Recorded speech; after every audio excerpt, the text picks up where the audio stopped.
दोस्तों, स्वागत है आपका आपके अपने YouTube चैनल ज्योतिष सूत्रम में। आज के वीडियो में हमें कस्पल इंटरलिंक एस्ट्रोलॉजी में हम जो प्लैनेट है उसकी स्क्रिप्ट कैसे बनाते हैं और फिर हम जो हाउसेस हैं वो कैसे लिखते हैं वो सीखना है। लेकिन उसके पहले एक क्विक रिवीजन हमें करना है पोजिशनल स्टेटस का। ठीक है, तो कस्पल इंटरलिंक एस्ट्रोलॉजी में मैं पहले भी आपको बता चुका हूँ कि चूँकि ये नक्षत्र ज्योतिष पर आधारित है, तो नक्षत्र ज्योतिष के अनुसार क्या होता है कि हर ग्रह जो है वो अपने नक्षत्र स्वामी ग्रह के जो द्वारा भाव प्रदर्शित किए जाते हैं उनके परिणाम देता है। जैसे सूर्य जो है, सूर्य यहाँ पर केतु के नक्षत्र में है, या जैसे चंद्रमा जो है, चंद्रमा यहाँ पर जो है शनि के नक्षत्र में है। तो सामान्य जो नियम है नक्षत्र ज्योतिष का, उसके अनुसार चंद्रमा की दशा में इस जातक को चंद्रमा का जो नक्षत्र स्वामी ग्रह है शनि, शनि के द्वारा दिखाए जाने वाले परिणाम जो हैं वो मिलेंगे। ठीक है, ये हमारा इस कंसेप्ट को कि ग्रह जो है वो अपने नक्षत्र स्वामी ग्रह के फल देता है, इसे हम स्टेलर स्टेटस कहते हैं, इसे हम स्टेलर स्टेटस कहते हैं। और कुछ विशेष स्थितियों में क्या होता है कि जो हमारा प्लैनेट होता है वो स्वयं अपने परिणाम भी देता है। मतलब चंद्रमा जो है वो शनि के तो फल देगा ही, लेकिन साथ ही अपने भी फल देगा, उसे हम पोजिशनल स्टेटस कहते हैं। ठीक है, इससे मिलता जुलता कंसेप्ट जो है केपी एस्ट्रोलॉजी में हमारा होता है टेनेंटेड और अनटेनेंटेड प्लैनेट का। तो कस्पल इंटरलिंक एस्ट्रोलॉजी में हमें ये चेक करना पड़ता है कि किन प्लैनेट्स को जो है पोजिशनल स्टेटस जो है स्वावलंबन जिसे हम कहते हैं वो प्राप्त है। ठीक है, जब आप ट्रू एस्ट्रोलॉजी सॉफ्टवेयर का यूज़ करते हैं तो वहाँ पर आपको ये जो चीज़ें हैं ये प्रॉपरली वैसे ही मिल जाती हैं। यहाँ पर लेकिन हमें खुद से एक बार निकाल के देखना है। पहले भी मैंने एक वीडियो बना के ये चीज़ समझाई है, आज सिर्फ हम एक जल्दी से रिवीजन कर रहे हैं छोटा सा। तो किसी ग्रह को पोजिशनल स्टेटस प्राप्त है या नहीं, ये चेक करने के 4 नियम होते हैं जिन्हें हम एक के बाद एक अप्लाई करके देखते हैं। यदि किसी भी नियम की जो कंडीशन है वो फुलफिल होती है तो इसका मतलब ये है कि उस ग्रह को पोजिशनल स्टेटस प्राप्त है, और यदि चारों कंडीशन फुलफिल नहीं होती हैं मतलब उस ग्रह को पोजिशनल स्टेटस नहीं है, उस ग्रह को सिर्फ स्टेलर स्टेटस प्राप्त है। तो यहाँ पर अब हम सूर्य के लिए चेक करते हैं। सबसे पहले सूर्य जो है वो केतु के नक्षत्र में है। तो रूल नंबर 1 क्या बोलता है कि प्लैनेट इन ओन स्टार, मतलब क्या सूर्य के ही नक्षत्र में है, ऐसा नहीं है, तो यहाँ पर रूल नंबर 1 नहीं लगेगा। रूल नंबर 2 जो है वो म्यूचुअल एक्सचेंज की बात करता है कि सन जो है वो केतु के नक्षत्र में है, तो क्या केतु जो है वो सन के नक्षत्र में है, ऐसा नहीं है।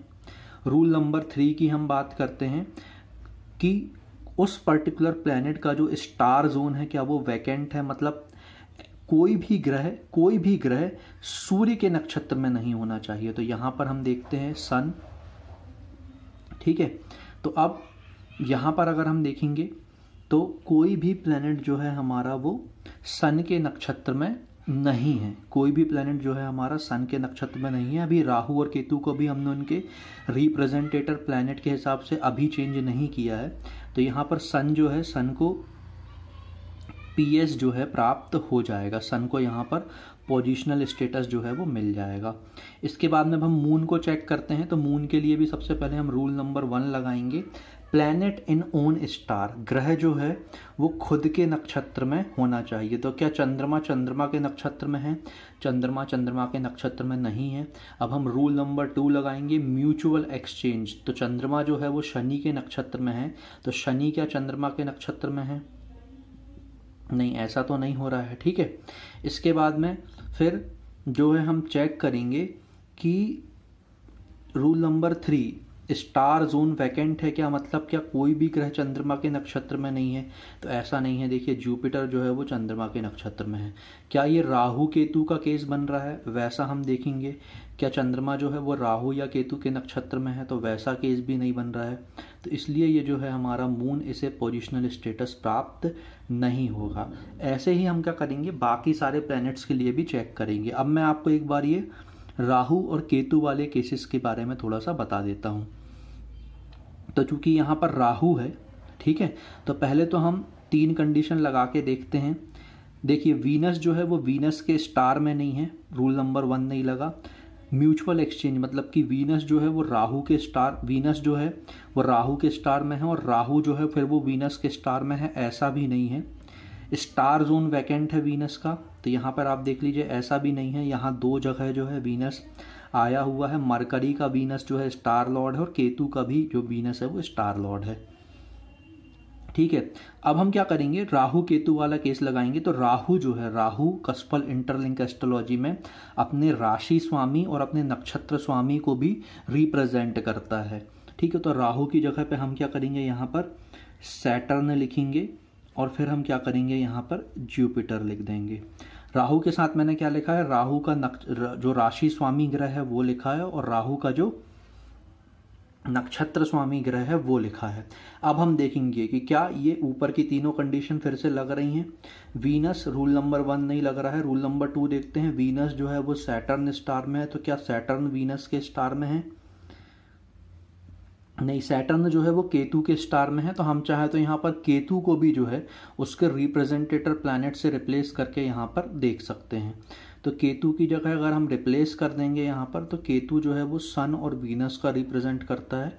ठीक है, तो यहाँ पर अगर हम समझते जाइएगा ये थोड़ा सा, ठीक है। यहाँ पर हम केतु को केतु के रिप्रेजेंटेटर प्लैनेट सन और वीनस से रिप्लेस कर रहे हैं। सन से और वीनस से हमने रिप्लेस कर दिया है। तो यहाँ पर देखिए वीनस जो है वो सैटर्न के स्टार में है और सैटर्न जो है वो वीनस के स्टार में है। वीनस जो है वो सैटर्न के स्टार में है और सैटर्न जो है वो वीनस के स्टार में है। तो यहाँ पर हमें वीनस जो है, वीनस को पोजिशनल स्टेटस प्राप्त हो जाएगा। इसके बाद में फिर हम सैटर्न के लिए चेक करेंगे। तो सैटर्न जो है वो रूल नंबर 1 सैटर्न के स्टार में नहीं है। फिर रूल नंबर 2 लगा के हम म्यूचुअल एक्सचेंज चेक करेंगे। तो सैटर्न जो है वो केतु के स्टार में है, केतु क्या सैटर्न के स्टार में है? नहीं। फिर हम देखेंगे कि क्या सैटर्न जो है उसका स्टार जोन वैकेंट है, तो ऐसा भी नहीं है। मून जो है वो क्योंकि सैटर्न के स्टार में है। फिर हम राहु केतु वाला केस लगा के देखेंगे। तो देखिए यहाँ पर रूल नंबर 1 तो नहीं लग रहा है, रूल नंबर 2 हम लगा के देखेंगे कि सैटर्न जो है वो सन के स्टार में है। तो सन क्या है जो है वो, सैटर्न जो है वो सन के स्टार में है। तो सन क्या सैटर्न के स्टार में है? सन जो है वो केतु के स्टार में है और केतु जो है वो सन और मरकरी को रिप्रेजेंट कर रहा है, तो ऐसा नहीं है। ठीक है, सन जो है वीनस के स्टार में है और वीनस जो है, सॉरी, सैटर्न जो है वो वीनस के स्टार में है और वीनस जो है वो राहु, सैटर्न और जुपिटर के स्टार में है। तो यहाँ से अगर हम देखेंगे तो सैटर्न जो है वो वीनस के स्टार में है और वीनस जो है वो सैटर्न के स्टार में है। तो इसका मतलब यहाँ पर जो है ये हमारा रूल नंबर 2 अप्लाई हो जाएगा। तो यहाँ पर जो है हमारा ये सैटर्न को यहाँ पर पोजिशनल स्टेटस जो है वो मिल जाएगा। तो इस तरह से दोस्तों आपको चेक करना है पूरा, बाकी के ग्रहों के लिए भी आपको ये चीज़ चेक करनी है। ठीक है, हम पहले रूल नंबर 1 लगाते हैं, फिर रूल नंबर 2 लगाते हैं, फिर रूल नंबर 3 लगाते हैं। यदि तीनों रूल हमारे अप्लाई नहीं होते तो फिर हम राहु केतु वाले नियम लगाते हैं। राहु केतु वाले नियम में हम क्या करते हैं कि जो यदि किसी भी ग्रह के जो स्टार लॉर्ड में यदि राहु या केतु हैं, तो हम राहु या केतु को राहु केतु के साथ, मतलब जो भी राहु है या फिर केतु है उसके साथ साथ उसके राशि स्वामी और नक्षत्र स्वामी से भी रिप्लेस करके फिर से ये रूल नंबर 1, 2 और 3 लगा के देखते हैं। इस तरह से हम पता करते हैं कि किसी पर्टिकुलर हॉरोस्कोप में जो है वो पोजिशनल स्टेटस उस प्लैनेट को प्राप्त है या नहीं है। ये बाकी का जो है दोस्तों ये आप सॉल्व कीजिएगा, यदि ना बने तो आप कमेंट सेक्शन में पूछ सकते हैं, मैं उसका जवाब आपको दे दूंगा। अब ये इतना चेक करने के बाद में अब हमारा जो मेन टॉपिक था हम उस पर लौटते हैं। तो ये जो कुंडली है हमारी,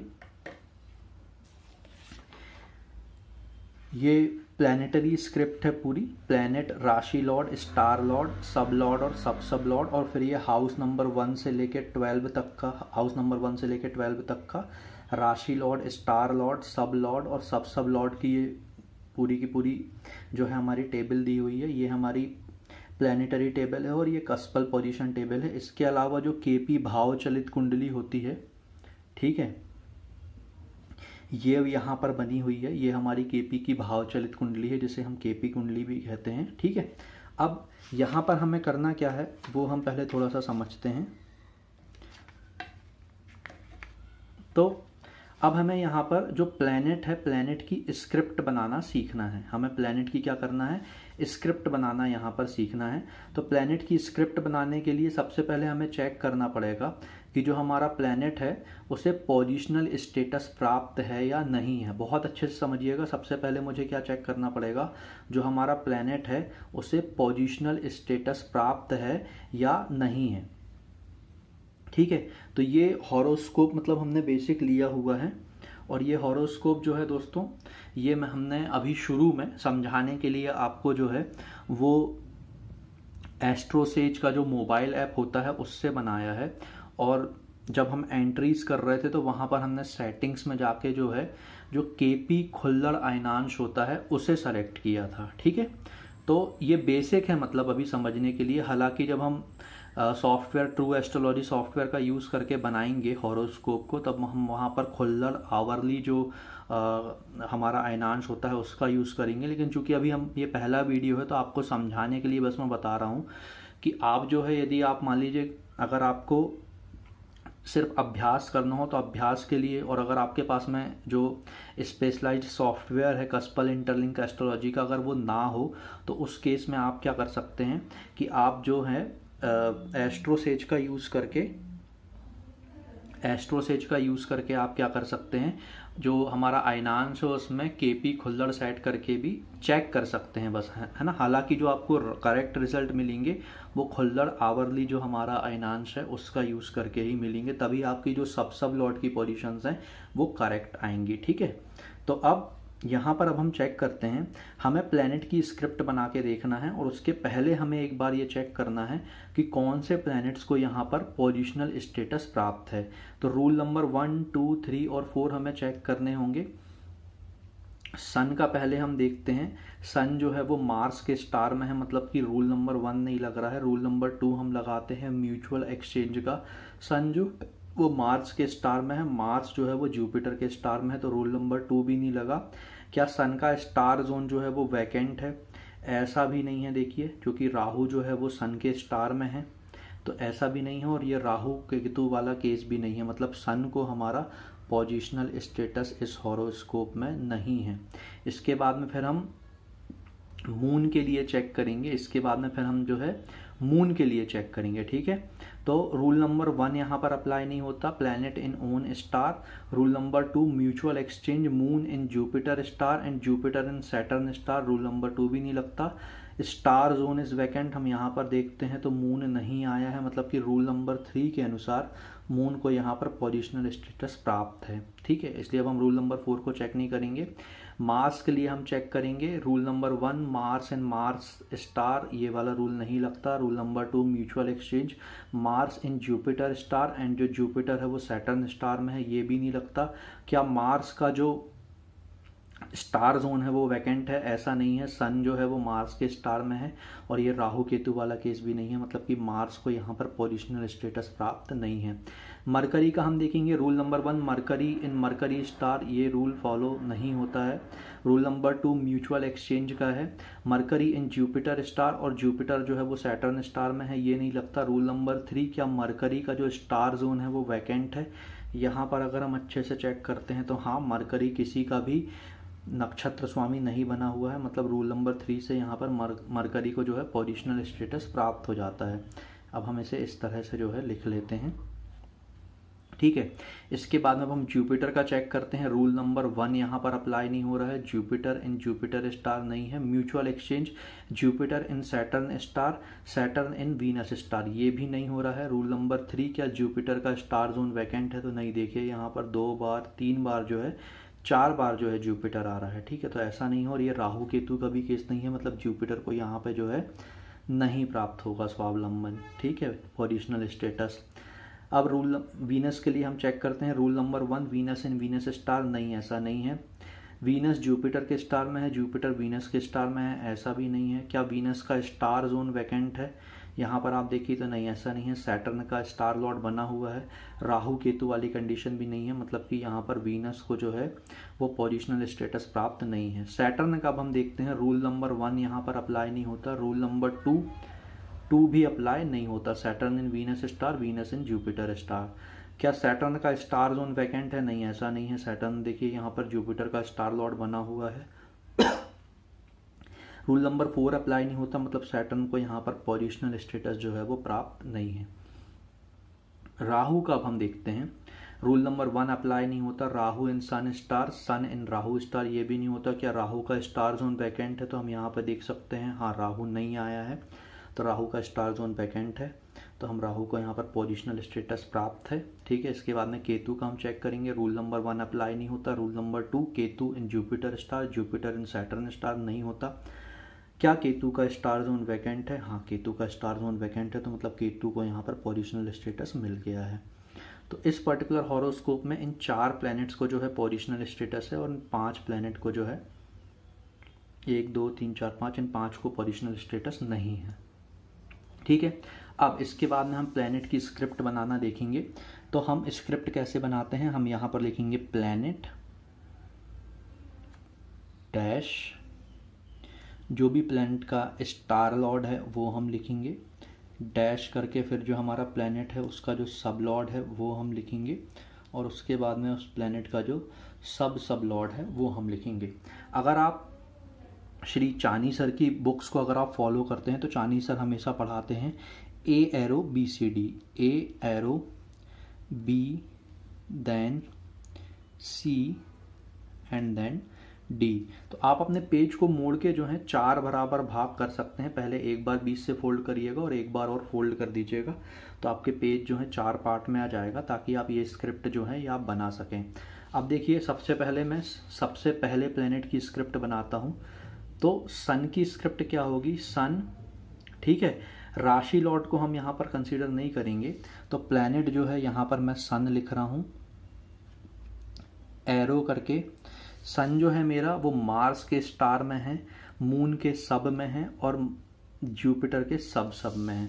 तो सन डैश जो है ये मेरा मार्स हो जाएगा, एरो सन एरो मार्स, डैश जो है मेरा ये मून हो जाएगा, और इसके बाद में फिर जब मैं डैश करूँगा तो ये मेरा जुपिटर हो जाएगा। ठीक है, अब यहाँ पर हम चेक करेंगे, बहुत अच्छे से देखिएगा, क्या सन को पोजिशनल स्टेटस है? क्या सन को पोजिशनल स्टेटस है, ये हमें चेक करना। सन को पोजिशनल स्टेटस नहीं है। स्टार लॉर्ड में जो भी हम प्लैनेट को लिखते हैं उसे हम पोजिशनल स्टेटस लेके चलते हैं, क्योंकि ग्रह अपने नक्षत्र के माध्यम से फल देता है। ठीक है, इसलिए यहाँ पर जो भी प्लैनेट होगा उसे हम PS लेके चलेंगे। फिर इसके बाद में मून है। ठीक है, मून को यहाँ पर PS है, तो मून को इसलिए आप इस तरह से लिख देंगे। ये मैं आपको क्यों समझा रहा हूँ ये भी हम देखेंगे, इसका क्या यूज़ है। इसके बाद में जुपिटर है, जुपिटर को यहाँ पर PS नहीं है, तो हम ऐसे ही लिखे रहने देंगे। ठीक है, अब प्लैनेट जो है अपने नक्षत्र के माध्यम से फल देगा। हमें मार्स को चेक करना है, तो मार्स को चेक करने के लिए हम क्या करेंगे, फर्स्ट हाउस से लेके 12th हाउस तक चेक करेंगे कि मार्स कहाँ कहाँ पर आ रहा है। अब यहाँ पर आप देखते जाइएगा, मार्स जो है मेरा, अगर मैं आपको समझाऊं तो फर्स्ट रो में आप देखिएगा तो यहाँ पर मार्स आ रहा है, मतलब मार्स जो है वो पहले भाव को रिप्रेजेंट करता है। इसके बाद में सेकंड में अगर हम देखेंगे तो मार्स नहीं है, थर्ड में हम देखेंगे तो मार्स नहीं है, आप देखते जाइएगा।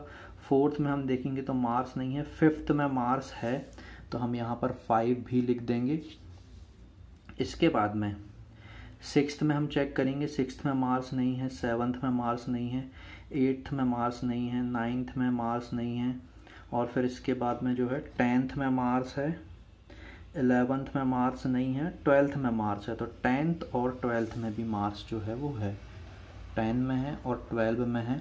और देखिए मार्स को पोजिशनल स्टेटस है, तो मार्स हमारा जो भाव चलित कुंडली है उसमें जहाँ पर बैठा हुआ है वो भी हम लिखेंगे। तो मार्स जो है 11th हाउस में बैठा हुआ है, तो इसलिए हम यहाँ पर 11 भी लिख देंगे। ये 11 हमने क्यों लिखा, क्योंकि मार्स को पोजिशनल स्टेटस था। ठीक है, वैसे नहीं था हमारे हॉरोस्कोप में, लेकिन जब हम स्टार लॉर्ड पे लिखते हैं प्लैनेट को तो हम उसका पोजिशनल स्टेटस लेके चलते हैं, मतलब हम उस प्लैनेट को चेक करते हैं कहाँ पर, केपी कुंडली में भी हम उसे चेक करते हैं। अब यहाँ पर मून है, देखिए अगला प्लैनेट, और मून को पोजिशनल स्टेटस प्राप्त है, आप देख सकते हैं मून को पोजिशनल स्टेटस है। तो अब हम यहाँ से फिर से फर्स्ट में चेक करेंगे, मून नहीं है, सेकंड में है मून, सेकंड में है, थर्ड में नहीं है, फोर्थ में नहीं है, फिफ्थ में नहीं है, सिक्स्थ में है, सेवन्थ में नहीं है, एट्थ में है, ठीक है। फिर इसके बाद में नाइन्थ में नहीं है, टेंथ में नहीं है, 11th में नहीं है, 12th में है। तो देखिए सेकंड में है, फिर इसके बाद में सिक्स्थ में है, 2 6 देन 8 एंड देन 12, ठीक है। तो हम मून के भी लिख देंगे यहाँ पर 2 6 8 और फिर ये 12, ये हो गया। और चूंकि मून को पोजिशनल स्टेटस प्राप्त है और मून यहाँ पर 7th हाउस में है, तो हम यहाँ पर 7th हाउस भी जो है वो लिख देंगे। इस तरह से जो है हमें ये लिंकेजेस बनाने हैं कस्पल इंटरलिंक एस्ट्रोलॉजी में। अब हम जुपिटर को देखेंगे, और यहाँ पर जुपिटर को पोजिशनल स्टेटस प्राप्त नहीं है, मतलब जुपिटर को हम जो हमारा भाव चलित कुंडली होती है वहाँ पर चेक नहीं करेंगे। तो देखिए फर्स्ट में है जुपिटर, हम लिखते जाएंगे साथ में। इसके बाद में सेकंड में भी जुपिटर है, इसके बाद में थर्ड में नहीं है, फोर्थ में जो है हमारा जुपिटर है, फिफ्थ में नहीं है, सिक्स्थ में भी हमारा जुपिटर है, इसके बाद में 7th में नहीं है जुपिटर, 8th में है जुपिटर, इसके बाद में फिर 9th में नहीं है जुपिटर, 10th में नहीं है जुपिटर, 11th में जुपिटर है, 12th में नहीं है। और चूंकि जुपिटर को पोजिशनल स्टेटस प्राप्त नहीं है, इसलिए हम जुपिटर को जो है वो NBC, मतलब कि जो हमारी कस्पल कुंडली होती है, केपी जो कुंडली होती है, NBC मतलब कि जो निर्णयन भाव चलित चार्ट होता है, उसे हम उसमें चेक नहीं करेंगे। तो इस तरह से देखिए हमने जो प्लैनेट सन है, इसके हमने कस्पल लिंकेजेस जो है वो फॉर्म किए हैं कि ये किस तरह से हम सन की स्क्रिप्ट को रीड करेंगे, ठीक है। एक और चीज़ यहाँ पर समझिएगा कि जो प्लैनेट हमारा स्टार लॉर्ड में होता है, जो हमारा प्लैनेट जो हमारा सब लॉर्ड में आता है, जो प्लैनेट हमारा सब लॉर्ड में आता है, वो सबसे ज़्यादा स्ट्रॉन्ग माना जाता है उस भाव के लिए।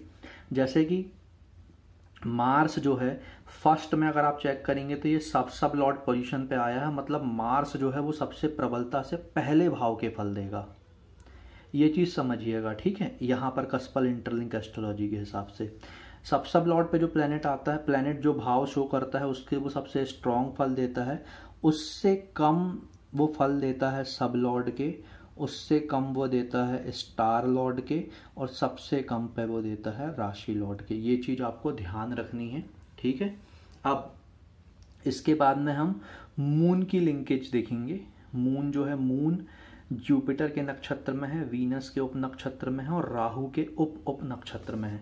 ये चीज़ आपको समझना बहुत ज़्यादा ज़रूरी है। मून जो है मेरा, वो मून को अगर मैं देखूंगा तो मून जो है वो जुपिटर के नक्षत्र में है, वो वीनस के उप नक्षत्र में है, और वो राहु के जो है किस में है, उप नक्षत्र में है, सब लॉर्ड में है। अब राहु जो है कस्पल इंटरलिंक एस्ट्रोलॉजी में राहु और केतु को स्पेशल तरीके से रीड किया जाता है। राहु जो है वो अपने साथ साथ अपने राशि स्वामी और नक्षत्र स्वामी के भी फल देगा। तो यहाँ पर हम नीचे लिखेंगे राहु, फिर राहु के बाद में हम नीचे लिखेंगे राहु का जो नक्षत्र जो राशि स्वामी ग्रह है जो कि मरकरी है, मरकरी को हम लिखेंगे, और फिर राहु का जो नक्षत्र स्वामी ग्रह है इस केस में सन को भी हम लिखेंगे। इस तरह से हमें जो है लिंकेजेस जो हैं फॉर्म करने हैं। ये चीज़ अभी अच्छे से समझिएगा दोस्तों। अब देखिए यहाँ पर मून जो है, मून को पोजिशनल स्टेटस मिला हुआ है, तो हम मून के लिए बताएंगे कि मून को पोजिशनल स्टेटस मिला हुआ है, मतलब यहाँ पर मून की दशा में जुपिटर के द्वारा दिखाए गए भावों के परिणाम तो मिलेंगे ही, लेकिन साथ ही मून जिन भावों को प्रतिनिधित्व कर रहा है, जिन भावों का प्रतिनिधित्व कर रहा है, उनके परिणाम भी हमें मिलेंगे। जुपिटर चूंकि स्टार लॉर्ड पे है तो इसे हम मान के चलेंगे पोजिशनल स्टेटस है। वीनस को पोजिशनल स्टेटस नहीं है, और राहु को अगर आप देखेंगे तो राहु को पोजिशनल स्टेटस है, ठीक है। ये चीज अब हम यहाँ पे देखेंगे तो इस तरह से जो है अब हमें लिंकेजेस जो है वो मतलब कि फॉर्म करने हैं, ठीक है। अब इसके बाद में मून जिन भावों को का प्रतिनिधित्व कर रहा है उसको हम देखेंगे। तो मून देखिए, अगर आप यहाँ पर देखेंगे मून का हालांकि हम चूँकि पहले ऊपर लिख चुके हैं, लेकिन फिर भी चूँकि अभी हम प्रैक्टिस कर रहे हैं तो हम एक बार देख लेते हैं। फर्स्ट हाउस में नहीं है मून, सेकंड में है, बहुत स्ट्रांगली है, थर्ड में नहीं है, फोर्थ में नहीं है, फिफ्थ में नहीं है, सिक्स्थ में मून है, सेवन्थ में नहीं है, एट्थ में है, नाइन्थ में नहीं है, टेंथ में नहीं है, 11th में नहीं है, 12th में है। और मून को पोजिशनल स्टेटस प्राप्त है, मतलब कि मून जो है वो 7th हाउस में भी है। तो इस हिसाब से हम यहाँ पर 2, 6, 8, 12 और साथ में 7 पोजिशनल स्टेटस के कारण ये लिख देंगे। इसके बाद में फिर हमें जुपिटर का फाइंड आउट करना है, तो जुपिटर का हम पहले देख चुके हैं, तो वही हम चाहें तो लिख सकते हैं। देखिए जुपिटर यहाँ पर फर्स्ट हाउस में है, देखिए जो पहले हमने लिखा था, सेकंड में है, इसके बाद में जुपिटर, फिर इसके बाद में फोर्थ में है। ठीक है, यहाँ पर देखिए एक चीज़ हम भूल गए थे, जुपिटर जो है फर्स्ट में है, सेकंड में है, थर्ड में भी है, तो यहाँ पर हमें थर्ड भी लिखना पड़ेगा। तो यहाँ पर हम लिखेंगे फर्स्ट में है जुपिटर, सेकंड में है, थर्ड में है, फोर्थ में भी है, इसके बाद में फिर फिफ्थ में नहीं है, सिक्स्थ में है, फिर उसके बाद में एट्थ में है, फिफ्थ में नहीं है, सिक्स्थ में है, एट्थ में है, नाइन्थ में नहीं है जुपिटर, 10th में नहीं है, 11th में है और 12th में नहीं है, तो 11th में भी है। और चूंकि देखिए यहाँ पर जुपिटर को पोजिशनल स्टेटस प्राप्त नहीं था, लेकिन यहाँ पर है पोजिशनल स्टेटस, तो जुपिटर जहाँ पर दिया हुआ है, जिस भाव में बैठा, वो भी हम लिखेंगे। तो हम यहाँ पर साथ में 7 भी जो है वो लिख देंगे। इसके बाद में फिर हमें वीनस के लिए चेक करना है।